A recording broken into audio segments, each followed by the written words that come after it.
اکثر لوگ پریشان ہوتے ہیں بزنس کی وجہ سے، خرچے کی تنگی کی وجہ سے، قرض کی وجہ سے، تو مائیں اس پریشانی میں بچوں پہ توجہ بھی نہیں دے پاتی.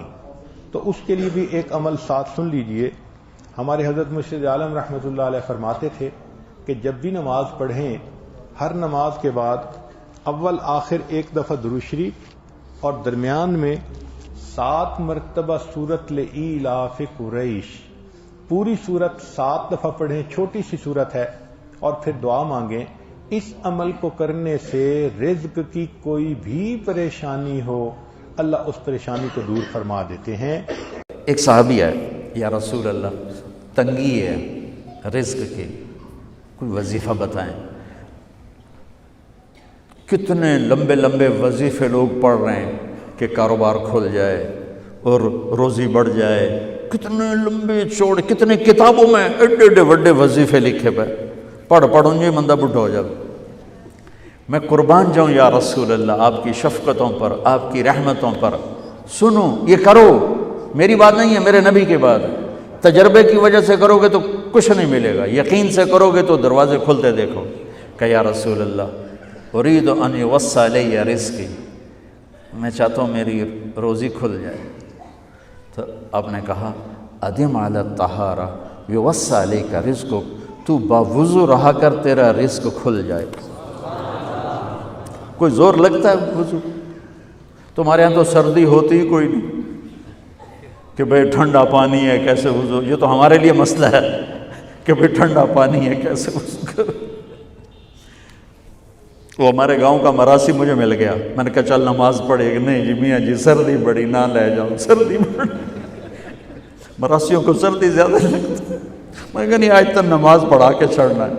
میں اس کو لے کے جب وہ ٹوٹی پہ بیٹھا نا، جو ہی ہاتھ پہ پائیں، اوہ حالے ہو ٹھنڈا پانی، اوہ حالے ہو ٹھنڈا پانی.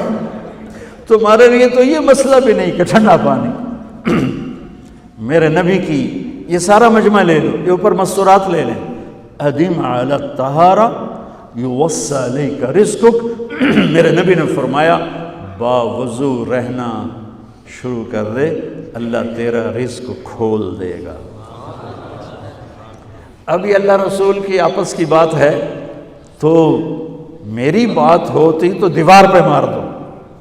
تجربہ کرو. نبی کی بات کو تجربہ کر کے نہیں کرتے، یقین کے ساتھ کرتے ہیں.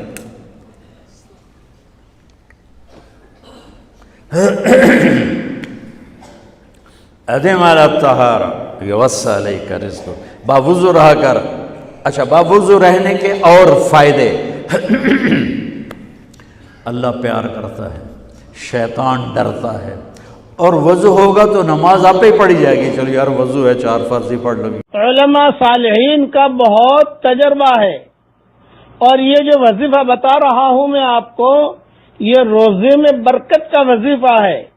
جس کو بھی بتایا الحمدللہ بہت فائدہ ہوا.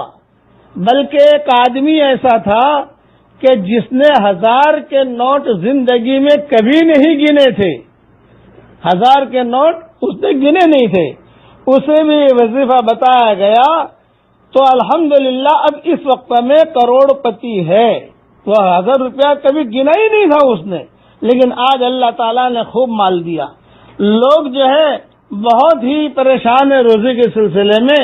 میں ایک مختصر وظیفہ بتاتا ہوں جس پر عمل کرنے سے، لیکن یہ کوئی حدیث میں نہیں ہے، اس کا خاص خیال رکھنا. صالحین کا تجربہ ہے اور بہت ہی مجرب ہے. لیکن یہ وظیفہ کیا جاتا ہے فرض نماز کے بعد. اس کے لیے فرض نماز پڑھنا ضروری ہے.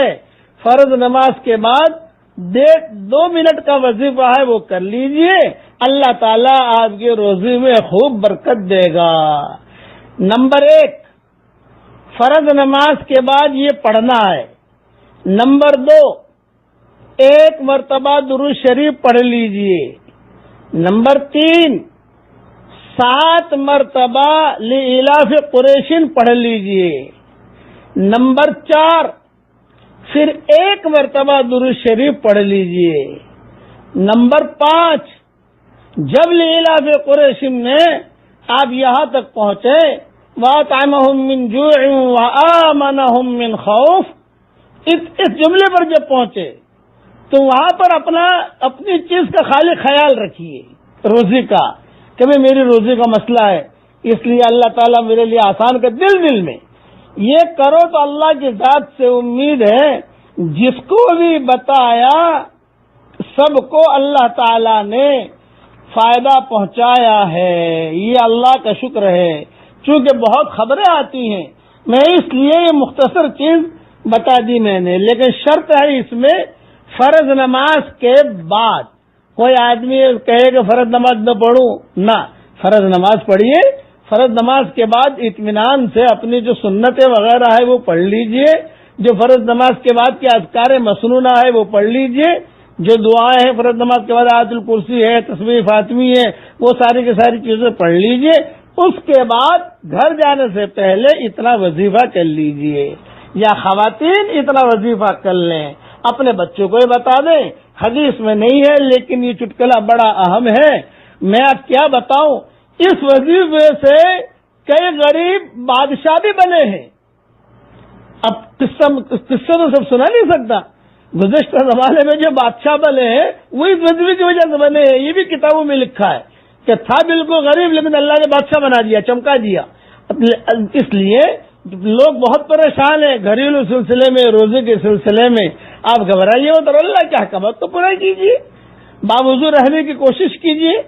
یہ تو حدیث شریف میں آتا ہے کہ باوضو رہو گے روزے میں برکت ہوگی. الحمدللہ میں دعا کرتا ہوں کہ اللہ تعالیٰ سب کے لیے حلال مال و منال کے دروازے کشادہ فرمائے. ہماری زندگی بہت غیر مرتب ہے دوست، بہت غیر مرتب.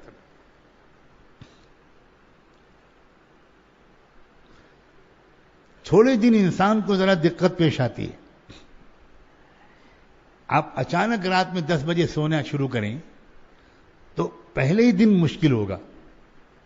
عادت ہے 12-1 بجے کے بعد لیٹنے کی، اور پہلے ہی دن یہ ہو جائے کہ بھئی کھانا 8-8:30 بجے کھا لیا، عشاء سے پہلے کھانا کھا لیا، عشاء کے بعد 1-8 گھنٹہ، اس کے بعد آرام، بس.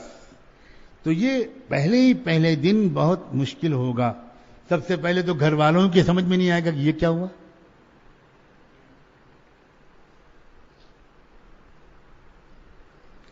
اور پہلے ہی دن آپ اگر ہار گئے تو ختم.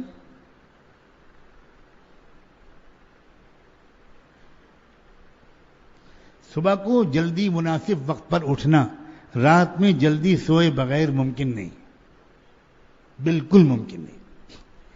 اور صحت، روزی اور دین تینوں کا دار و مدار رات میں جلدی سونے اور صبح اٹھنے پر ہے.